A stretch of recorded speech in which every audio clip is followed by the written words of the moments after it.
आध्या पीछे जाने लगी पर पीछे मिरर था, इसलिए वो अब देव से दूर नहीं जा सकती थी। भी देव आध्या के काफी करीब आ गया और अपना एक हाथ मिरर पर रख दिया।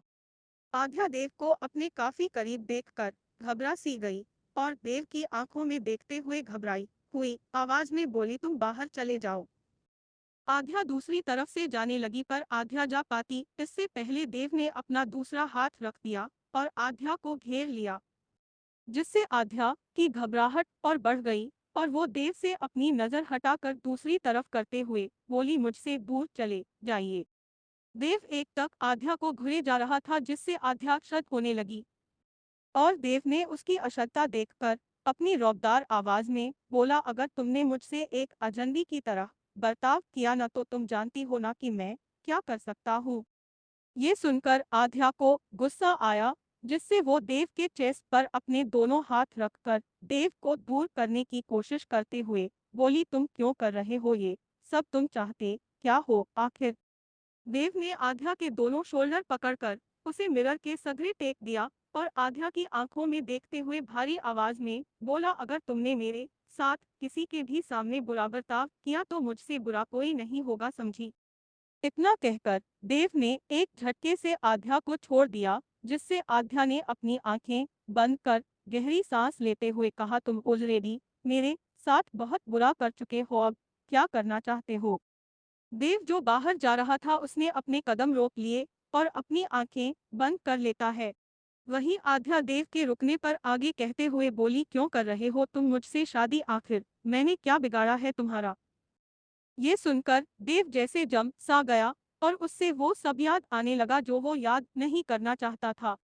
और आध्या देव से कई सवाल करना चाहती थी, जिससे उसने आगे कहा, मैं ये नहीं जानती कि मेरी बहन ने। आध्या अपनी बात पूरी भी नहीं कर पाई थी कि देव ट्रायल रूम का दरवाजा खोलकर बाहर चला गया और आध्या को ये महसूस होने लगा कि देव उसकी बातों को सीरियसली नहीं ले रहा है।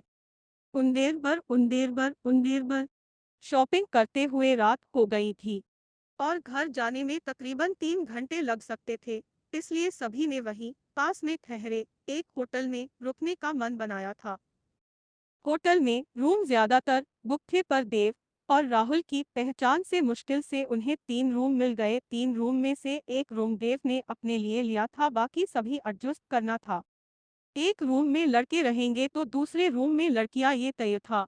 पूरा दिन शॉपिंग करने से सभी को थकान थी और थकान के कारण सभी को शोवर भी लेना था, इसलिए गर्ल्स रूम में वॉशरूम के बाहर सभी की एक दूसरे से लड़ाई हो रही थी। साइनी प्रिया से बोली, मैं सबसे छोटी हूं ना, इसलिए पहले मैं जाऊंगी नहाने। प्रिया कहा, पीछे हटने वालों में से थी। प्रिया ने अपने हाथ कमर पर रखे और फिर साइनी से अकड़ से साथ बोली, नहीं तुम छोटी हो इसका मतलब ये नहीं कि तुम पहले जाओगी, पहले मैं जाऊंगी, ये फाइनल है। साइनी अपनी बात पर अड़ी रहते हुए बोली, ही मैं जाऊंगी, तुमने सुना नहीं। प्रिया भी जिद करती हुई उसने कहा, नहीं मैं जाऊंगी। दोनों लड़ाई कर रहे थे और वही खड़ी आध्या दोनों को देखकर चिढ़ते हुए बोली, तुम दोनों बच्चों की तरह लड़ाई करना बंद करो, वैसे ही सर दर्द कर रहा है मेरा और तुम दोनों हो की और सर का दर्द बढ़ा रही हो।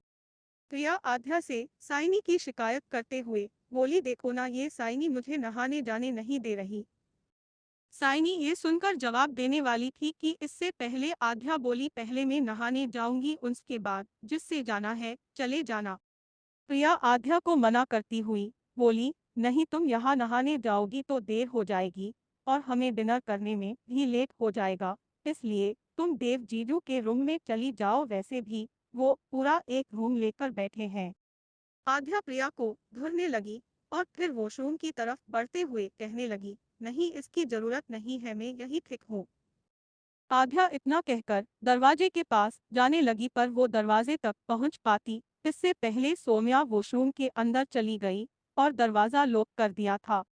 आध्या वहीं खड़ी रह गई और प्रिया अपना मुंह बनाती हुई बोली, यहाँ मैं कितनी देर से लड़ाई कर रही थी पहले नहाने के लिए, पर मौका ही नहीं मिला पहले नहाने का। आध्या भी अपने कदम पीछे कर लेती है। आध्या भी पूरे दिन घूमकर थक चुकी थी, इसलिए वो भी जल्द से जल्द शोवर लेना चाहती थी। और साइनी भी अपना मुंह बनाती हुई नाराजगी से बोली, अगर हम दोनों में से कोई भी नहाने चला गया होता तो शायद ये नौबत नहीं आती। और आप होने वाली भाभी, आप तो देव भाई के रूम में चली जाओ, यहाँ ऑलरेडी काफी भीड़ लगी हुई है।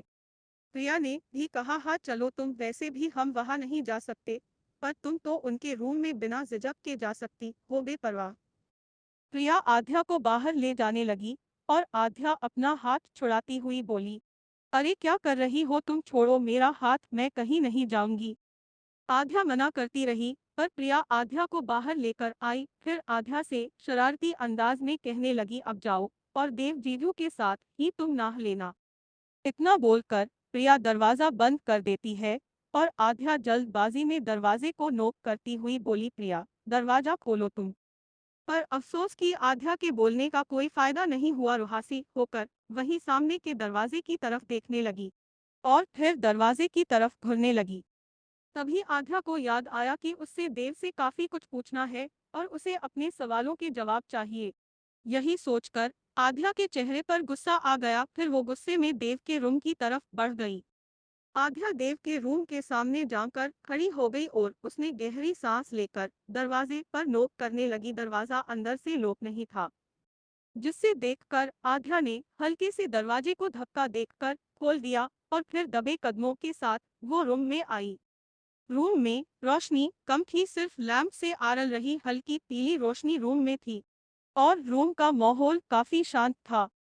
रूम की खिड़की खुली हुई थी और खिड़की से आ रही ठंडी हवा इस कर्टन को हवा में लहरा रही थी। आध्या रूम के अंदर आए और धीरे से दरवाजा बंद कर देती है और अपनी नजर चारों और घुमाते हुए सोचते हुए बोली, ये देव कहाँ गया, क्या मैं गलती से किसी और के रूम में आ गई हूँ या फिर मैं सही रूम में आई हूँ। आध्या इतना सोच रही थी कि इतने में वॉशरूम का दरवाजा खुला और आध्या की नजरें उस ओर चली गई। सामने देव खड़ा था। देव ने अभी अभी शॉवर लिया था। उसने अपने शरीर पर सिर्फ बाथरोब पहना था। देव के गीले बालों का पानी नीचे फर्श पर गिर रहा था और उसकी गहरी काली आंखें लाल नजर आ रही थी।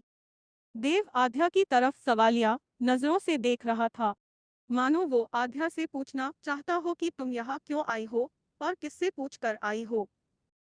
आध्या जो कि कॉन्फिडेंस से अंदर आई थी, देव से सवाल करने उसका दिल जोरों से धड़कने लगा था। देव के सिर्फ एक नजर से देखने से वो 2 कदम पीछे चली गई और कहने लगी, वो माँ मैं यहाँ नहीं आना चाहती थी, पर मुझे यहाँ नहाने के लिए कहा साइनी ने, इसलिए मैं यहाँ आई। ये सुनकर देव की भौहें ऊपर को उठी, पर अगले ही पल उसके चेहरे के भाव नॉर्मल हो गए। फिर बिना भाव से बोला, फ्रेश होकर यहाँ से चली जाना। इतना बोलकर देव अपने कदम बेड की तरफ बढ़ा देता है और आध्या जल्दबाजी में वॉशरूम के अंदर चली गया। आध्या एक पल के लिए भूल गई थी कि वो देव से अपने सवालों के जवाब लेने आई थी, पर देव को देखकर उसका दिल काबू में नहीं था और वो सब कुछ भूल गई थी। सच में देव का एटीट्यूड उसके चेहरे पर झलक रहा था, जिससे वो सब कुछ भूलने पर मजबूर हो गई थी और आध्या को ये सोचने पर मजबूर कर रहा था कि आखिर क्यों देव ने उससे शादी करने का फैसला लिया जबकि आन्या ने पैसे लिए थे। आध्या ये सोचकर फिर से उदास हो गई और उसके चेहरे पर उदासी के भाव दिखने लगे थे। उसका मन भारी हो गया था और वो गहरी सांस लेकर खुद से बोली, मुझे देव से पूछना होगा कि क्यों उसने ये किया, आखिर मेरी इन सब में क्या गलती थी। थोड़ी देर बाद आध्या शोवर लेकर बाहर आकर देव की तरफ देखने लगी। देव एक चेयर पर बैठा था और उसने अपनी आंखें बंद की हुई थी, मानो वो किसी गहरी सोच में डूबा हुआ हो। और आध्या को देव को इतने सुकून से बैठे देख बर्दाश्त नहीं हुआ। वो अपने आप को रोक नहीं सकी और गुस्से से देव की तरफ बढ़ गई। आध्या देव के सामने आकर बोली, आप ये सब क्यों कर रहे हैं, प्लीज ये शादी करने से इनकार कर दीजिए। देव ने अपनी आंखें खोली और वो आध्या पर अपनी नजर टिकाए हुए था। देव को देखकर ये अंदाजा लगा पाना मुश्किल था कि वो गुस्से में है या नहीं, पर उसने एक नजर आध्या की तरफ देखा, उसके बाद अपनी नजरें दूसरी तरफ करते हुए शांत स्वर में बोला, ठीक है, अगर तुम्हें मुझसे शादी नहीं करनी और अपनी मनमानी करनी है तो तैयार रहना अपने दर्द को रास्ते में देखने के लिए। देव ने ये बात भले ही शांत स्वर से कही थी, पर उसकी ये बात आध्या को बेचैन कर रही थी और अंदर तक हिलाने पर मजबूर कर रही थी। और आध्या को देव की इन्हीं सभी बातों से गुस्सा आने लगा था और वो अपने आप को रोक नहीं सकी और गुस्से से उसने सुनाया, मिस्टर देव, आप ये ठीक नहीं कर रहे, आप ये गलत कर रहे हैं। मुझे शादी करने पर आप मजबूर कर रहे हैं, वो भी सिर्फ पैसों के लिए। पर आप मुझे कमजोर समझने की गलती कभी मत करना।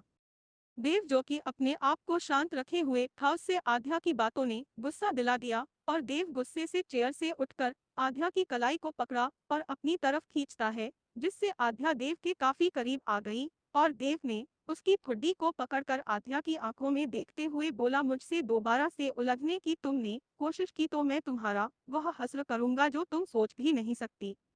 ये सुनकर आध्या कांप सी उठी और वो देव की गुस्से से भरी निगाहों को देखकर डर सी गई और आध्या की आंखें आंसुओं से भर गई थी। और देव, जो कि गुस्से से कह रहा था, वो आध्या की आंखों में आंसू देखकर उससे छोड़ देता है और खुली खिड़की की तरफ बढ़ गया। देव अपने हाथों की मुट्ठियों को भींचने लगा था, मानो वो अपना गुस्सा अपने कंट्रोल में करना चाहता हो। फिर खुद को शांत करते हुए गहरी सांस भरते हुए उखड़े हुए लहजे से बोला, तुम यहाँ से चली जाओ। आध्या ये सुनकर बिना देरी किए वहां से भागती हुई बाहर चली गई और देव के भाव उसके जाते ही नॉर्मल हो गए थे। आध्या रूम से बाहर आकर लॉबी से होती हुई एक शांत कोने में जाकर छुप गई और वो बेतहाशा रोने लगी। आध्या को देव का बिहेवियर समझ नहीं आ रहा था, क्योंकि वो पहले आन्या बनकर देव से काफी बार मिली थी, तब देव का बिहेवियर काफी अलग था और आजकल देव का बिहेव उससे रोने पर मजबूर कर रहा था। पर वो इतनी आसानी अपने आप को कमजोर नहीं बना सकती थी, इसलिए वो अपने आंसू पूछती है और अपने आप से बोली, नहीं, मैं इतनी आसानी से कमजोर होने वालों में से नहीं हूँ। मुझे पता लगा ना होगा कि आखिर देव मुझसे शादी किस लिए करना चाहता है और उसकी वजह क्या है। क्या आध्या देव के शादी करने की वजह जान पाएगी? जानने के लिए आगे की स्टोरी सुने।